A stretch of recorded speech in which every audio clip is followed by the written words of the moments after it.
Onlyfans to bar sexually explicit videos starting in October. That's a headline right there. And also, not good.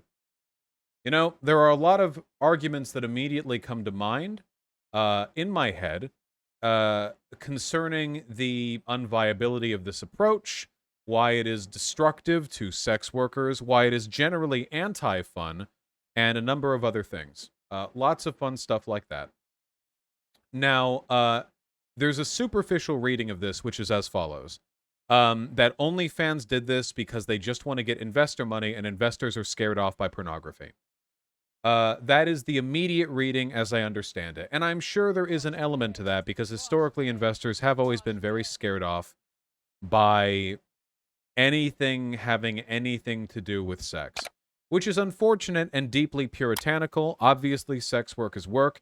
It is, in fact, the world's oldest profession. Our obsession with criminalizing sex work in all of its forms has always been part of an ongoing moral outrage, largely associated with Christian puritanical moralism and also the attempt to control women because most sex workers are women. And that's not good. And in fact, that's actually extremely bad. And that does not change here. However, there is more context to this. OnlyFans' message, the message that they released, seems to be a little bit inconsistent with regards to what exactly they plan on doing. Namely, information that's explicit in their TOS and that has been provided to creators is not the same as what has been provided to reporters. There is the possibility of a communications mix-up here, which is a little bit unfortunate. It seems like OnlyFans is privately reassuring people that they're not going to outright ban all forms of sexual content, but there are other sources which claim that they have the intention to do so, at least to move away from it. Yeah, here's the message that was sent to creators. Thank you for your inquiry. Please be advised our website will continue and will always allow explicit content. We are releasing an app on Apple and Android Store in October 2021. The rules and regulations for the App Store do not allow not safe for work content to be sold. Due to this, the app being released will be safe for work and will not allow explicit content to stay within their regulations. This will not affect those continuing to utilize the site as they normally do on browsers/desktops, nor will this ever change. Please let me know if you have any further questions. We greatly appreciate you reaching out. So, this ties into the contents of this Twitter thread, if you'd like to take a look at it. A lot of people are getting the OnlyFans story wrong, and the reality of it is much more damaging and concerning to both the livelihood of sex workers and online freedom in general. OnlyFans isn't ditching porn and sex workers because it's trying to get new investments. It's ditching them because on October 1st of 2021, MasterCard is implementing new rules governing sites with adult content that use their payment processing systems. So what I have heard, as I understand it, is that since MasterCard is integrated with the App Store, that means anything put on the App Store has to comply with MasterCard's rules regarding the distribution of content. These rules basically require that OnlyFans and every other site that accepts MasterCard payments will not only fully verify every user and every person who appears in every adult video, which seems pretty difficult to do for an amateur porn site, but review all posted content before publication, including real-time review of live streams. Now, this seems so wild to me that I would need some kind of source on this claim specifically, because I've seen other claims verified elsewhere. This, to me, this little nub at the end, real-time review of live streams, seems a little bit wacky. There's a lot of information being sent out in a lot of directions. I think what's ultimately happening is this.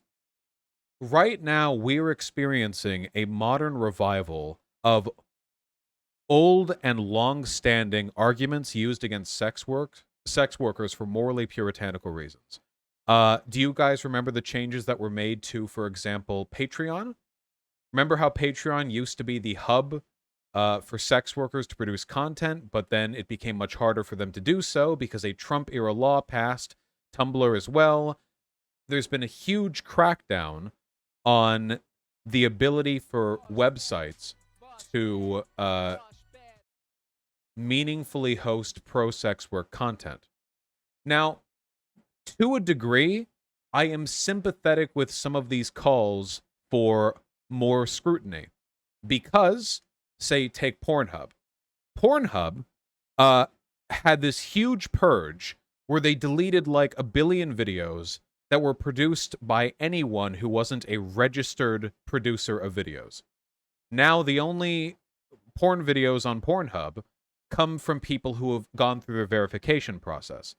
Now, there are good and bad things about this. On one hand, you can, it's cool to put amateur porn out there. I don't know.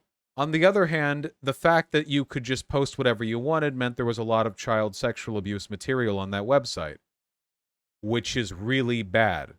So this is a give and take kind of thing. If you want to keep the truly despicable material off these websites, you have to crack down on them in a way which will also curtail the distribution of legitimate media. And let me be clear. Amateur anal fisting videos uploaded by two consenting people are defensible and worthwhile artistic content worth preserving. Are they worth preserving so much that defending them means you shouldn't nuke a site to get rid of child sex abuse materials? Well, that's honestly a difficult question because the purge of entire mediums to protect the children has been a long-standing tactic of censors looking to invade people's privacy and implement draconian oversight. An example of that would be, was it Google or Apple? It was Apple, right? Their recent attempt to push through an update that would auto-scan all photos on your phone and report them to the cops if there's child sexual abuse material. Now, if there's child sexual abuse material on your phone, yeah, I want the cops knowing about that. But that's one step away from them looking for other stuff on your phone. If they implement the technology to do one thing, they have the technology to do the other things. It's the same argument with, like, the Patriot Act, you know? Like, we need to tap everyone's phones to know if anyone's doing anything illegal. Well, you know how these arguments spiral. Not to mention false positives, true, and how effective or reliable these systems would be. This is an incredibly complicated subject, and the need to balance like our fundamental First Amendment rights and the need to fight back against abusive material online are both things that are worthwhile and should be fought for, and the discussion on that subject and the intersection between these problems is always going to be like fraught with a whole bunch of moralizing and very little nuanced discussion, which is unfortunate, and that's not the conversation that I'm meaning to have here, because we are talking about OnlyFans. OnlyFans claims, when speaking with these folks, that this is only a restriction that they are putting forth on the App Store because they have to comply with certain regulations. The problem with that is that this is kind of step one in a process that we all know is going to happen, okay? It's like Twitter. Imagine if they banned porn on the Twitter app, but allowed it on the Twitter website. I want you to imagine what kind of weird partitioning that would lead to, and how much that would damage people who do, say, not safe for work furry art commissions on Twitter. Most people browse Twitter through the app, so you are functionally cutting down on a huge proportion of people who would otherwise be interested in the not safe for work content. Or for any gamers in the audience, you know how PC and Xbox players can't do cross-app game playing sometimes? Yeah, it sucks, doesn't it? Yeah, you know what I'm talking about. There is a broader effort here to make sex work difficult to monetize online that is extremely problematic. And I think it speaks quite a bit to OnlyFans' lack of corporate integrity, that they're willing to build a platform known for sex work and then turn their back on sex workers in a move to sort of expand their measures here. I would not at all be surprised if OnlyFans takes further steps in the future to remove sexually explicit content on all forms of on their website, not just their app, because they want investor money or because they are just broadly trying to rebrand. And many sex workers are moving to other platforms, such as, I don't know what they are. I don't know. But I'm sure people will use their names more often as an alternative to OnlyFans. the attack on sex work broadly is not only destructive to the lives of people who are doing good, honest-to-God jobs, it's also ineffective at dealing with the social problems that many moral Puritans claim it is. To be clear, banning this stuff online, like Onlyfans on the App Store, is not going to cut down on sex trafficking or child sex abuse in the real world at all. It won't. I promise you. Those systems are more complicated and they require much more in-depth and significant address. Income inequality is the big one, by the way. From which economic group do you think children are most often kidnapped for sex trafficking? It's not wealthy people. Also, with regards to people who entered the sex trade under less than consensual circumstances, do you think it's rich people? No, it's poverty and inequality that breed the conditions that lead to these sorts of problems. If you want to cut back on child sexual abuse, you know what the first thing you should push for is? That's right, the Me Too movement. Yes! Any social push to legitimize claims of sexual abuse will lead to more people feeling comfortable coming out about their abuse, whether they're adults or children. Because kids watch when you talk down victims of sexual abuse. If you've got an 11-year-old daughter who's being victimized by an uncle, and they see you watching Fox News talking about how Ford was a lying bitch when slandering Kavanaugh, they're not going to talk to you about it because they anticipate what you're going to say to them. Get rid of child marriage laws. Implement proper sex education. One of the easiest ways that child sexual abusers take advantage of children is through their ignorance. If children don't know what sex is or what sexual abuse is, it's much easier for them to frame it in a way that it keeps the child ignorant to what is actually taking place. These are all practical, immediate, real-world things that we could do right now to cut down on the amount of sexual abuse of people, of children, and rape and sex trafficking and everything. We could do it right now. It would only make things better for people. These are ubiquitously positive reforms that we could implement. And decriminalizing sex work, by the way, because a lot of child sex trafficking victims know they can't go to police because they'll be arrested or deported, which also ties into our immigration system. You understand?